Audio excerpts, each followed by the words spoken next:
Out doing some maintenance this evening on the drill, or some of y'all, well, we call them drills here, a wheat drill or a small seed drill, or but it can plant alfalfa or wheat or all the way up to soybeans in size. So I don't. It's not a planter. Planters are a different critter. But from some of you folks from the north, all you know is planters and don't see drills. So anyway, this is a lot of people call it a wheat drill, but it's just an all seed planter. It can plant lots of different sizes of seeds and quantities.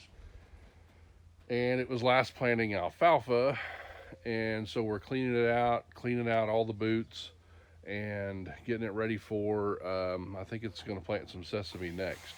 So, um, but the way it works is the three boxes across the top, hold the seed that you're going to plant, and there's metering wheels at the bottom of the boxes in rows, and they turn as the drill goes through the field, metering out the appropriate amount of seed for as fast as you're going. As it meters the seed out, then it drops down the seed in a tube um, down to where the discs are. There's two discs at the bottom, and they cut a trench open, and then they drop the seed in the trench, and then these black wheels on the back are press wheels, and they press the trench back closed. So, and there's spring pressure on those, and then you can apply hydraulic pressure from the tractor to help them cut into the soil. And that's how they work. So Braden's over here with a hose. He's cleaning out there's a box at the bottom of each where the metering wheel is. There's a little plastic box there, and you clean them out. They get cobwebs in them or sprouted grain, and they don't want to feed. So we always clean them up real good and clean the boxes out. And then we'll change the gears and change the sprockets, because the sesame is a lot different sized seed, and you plant it at a different rate or a different number of pounds per acre. So we'll have to set the drills up for that.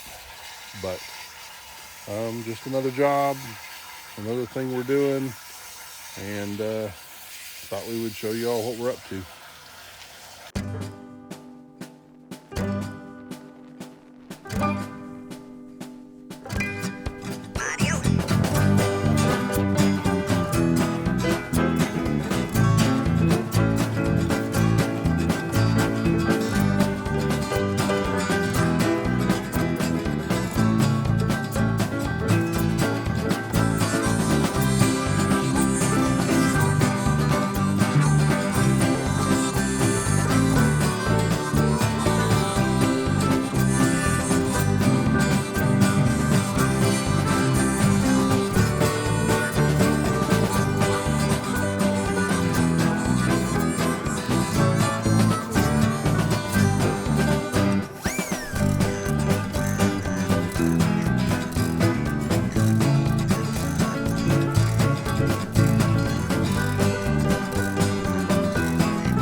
2020 is underway. We're trying to give you some little bites of some footage here and there, and not sure when I'm going to get editing done.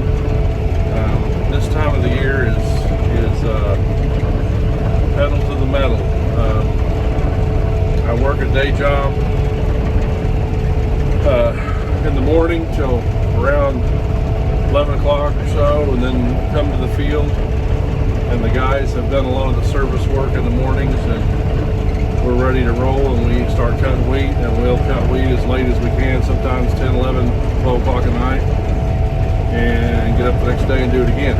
So I'll just say that I'm not sure when all the editing is going to get done on these, but we'll get them out as soon as we can, and try to get you some footage of Oklahoma Wheat Harvest 2020. Somebody called it Gold Rush this year. I don't know why. Hashtag Gold Rush. But we are having a good crop. A lot of bushels out there, and we've been about due. We haven't had a really good one in a long time, and this one's, I don't know if it's going to be any record setter, but it's definitely a good solid crop out there. So we're excited to get out here and get it done and get you some footage. Hope you're enjoying the channel, and subscribe, tell somebody about it. We'll try to explain what we're doing here, and share the life and show what wheat harvest is like this year. Just getting started, opening the field up, and the moisture on the wheat is on the sample we took in was 12.7. It's got to be under 14, and so told us to bring them a load. So that's what we're working on here, and we're just getting good and started. But you can see pretty good wheat crop. Going to be kind of fun this year. So far it's just super hot and dry ground, so probably going to be some lines at the grain elevators. Hey friends, hope you can hear me, but Harvest 2020 is definitely underway. I'm out here outstanding in my field, waiting on a cart. I kind of did a bad thing. I misjudged the distance around the patch, and I've got to unload before I can go any further, and that's a good problem to have. So anyway, out here waiting on a grain cart, but it's hot, and that's what we want for harvest, drying the grain out. Got a bin full of wheat on the combine. Actually, too much wheat on the combine, but I'm just going to give you a view here real slow. Don't look at that wheat I spilled on the cab.